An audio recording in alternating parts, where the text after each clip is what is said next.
So when we started the interview, something that Jay said kind of right away that was so interesting to me was that AAWSAP, from the very onset, was technological. It was technology. It was about discovery of disruptive technologies. And you look at all the DIRDs and the reports, and obviously they're thinking forward-looking, 30, 50 years from now, what could be a disruptive technology, no matter where it's from? What could be a disruptive technology? And then he said, but look, where the evidence led is that there were other things that we learned. There was a disruptive technology aim, but that there were a lot of other things they learned when they were studying things like the ranch. So that really threw me for a loop that something like AAWSAP came in with the idea of identifying future threats and then realized, wow, there's a lot more going on. He talked about that in his interview with us. So everybody's phone is off? That's just as far as ringer? Yeah. Oh, yeah. Yeah, mine's off. And alarms are off? The cameras are on. I'm just doing this little AB common marker. Okay. Jay, have you done an on-camera interview before? Have you done interviews before? So this is the first. I mean, your world is the black world, classified stuff. Right. Can you give me broad strokes of your career, the highlights, and kind of secure programs you worked on? Sure. I started military. I was a full-time reservist with the Air Force, and then I moved up to Maryland to work at Pax River to do weapons integration with the F-18 flight test out of NavAir. And from there, I went to the Office of Naval Intelligence, where I was recruited to be an aerospace engineer, working with them to look at, really apply the blue knowledge, as we call it, and apply it to the red and potential adversaries, and write up reports on what I think foreign capabilities can do or not do. Right? In a sense, reverse engineering. Absolutely.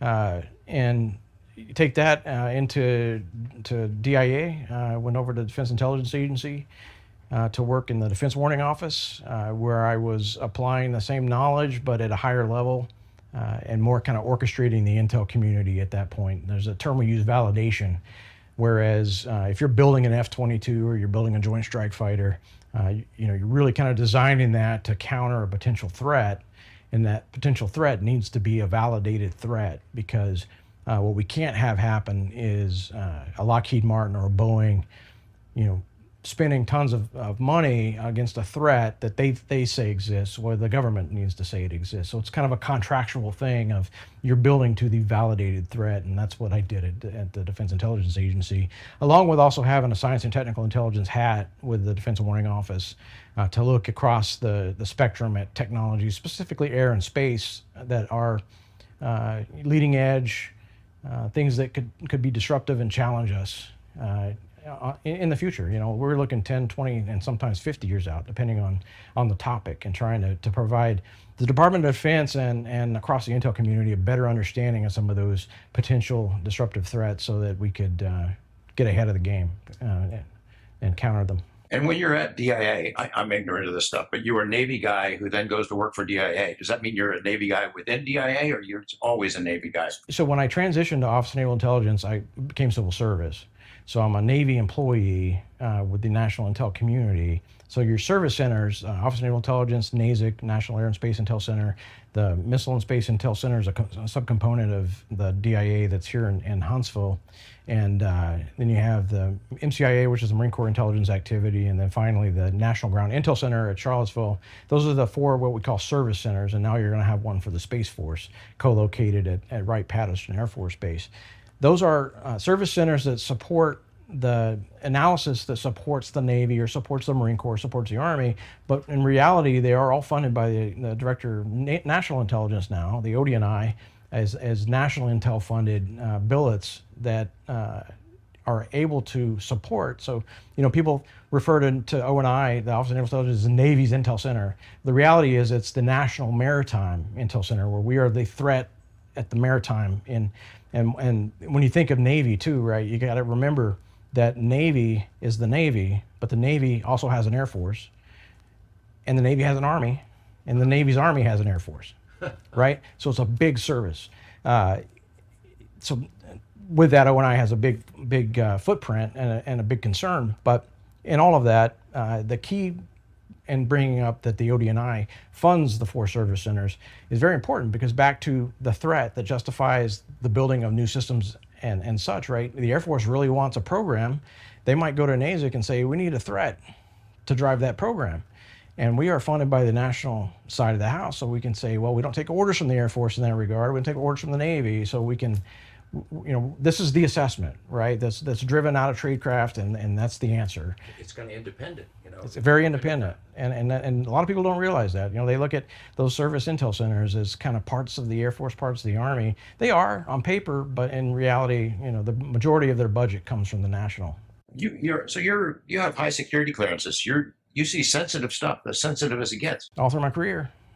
So from there, DIA went back to ONI to be the head of air warfare. Really, I was the deputy initially.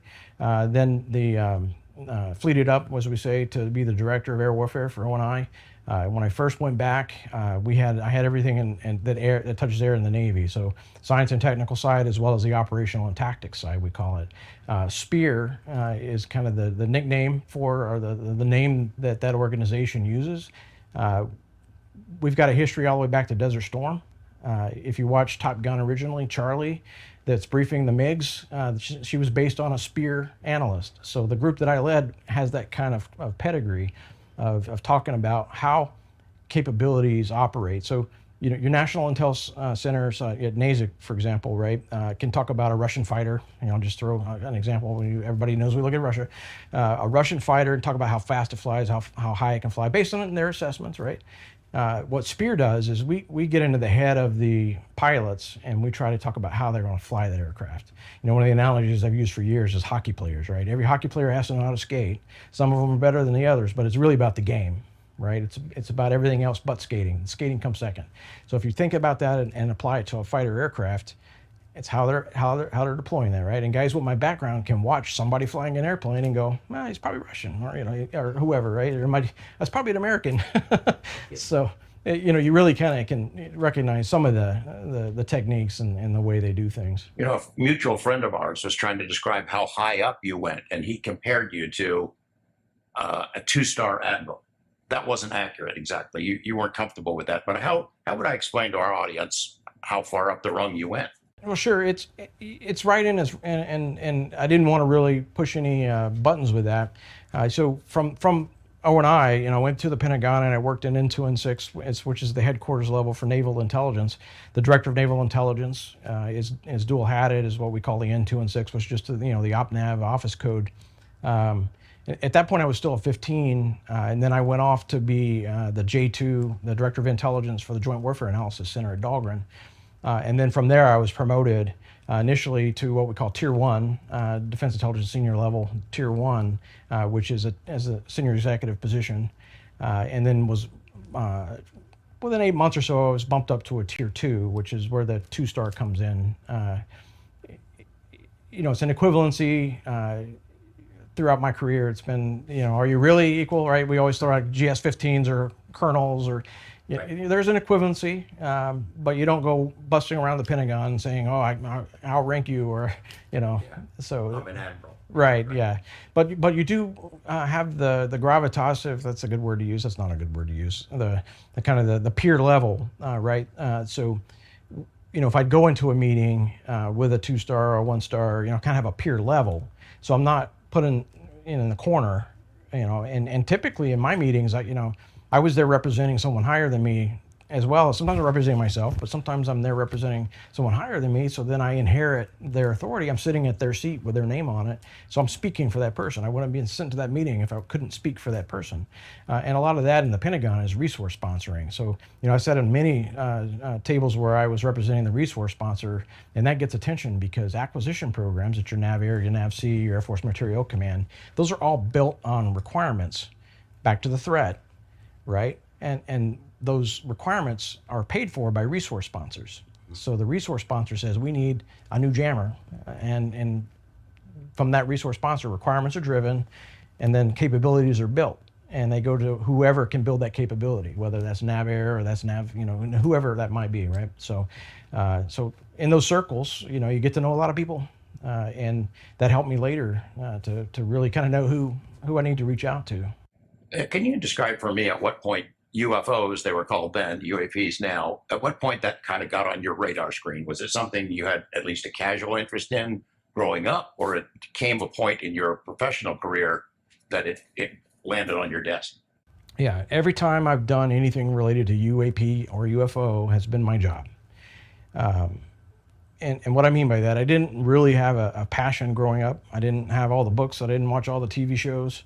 I stepped into a job at the Defense Intelligence Agency where some things came across the desk, again, thinking technologies and other things where I needed to really kind of dig in and understand potentials. And those potentials, I kept an open mind, a skeptic mind, whatever you want to call it, looking for something that could answer this in all the means that I had to chase that. But there were definitely some times where we really couldn't close the loop. And with that, we realized that something needed to be done about it.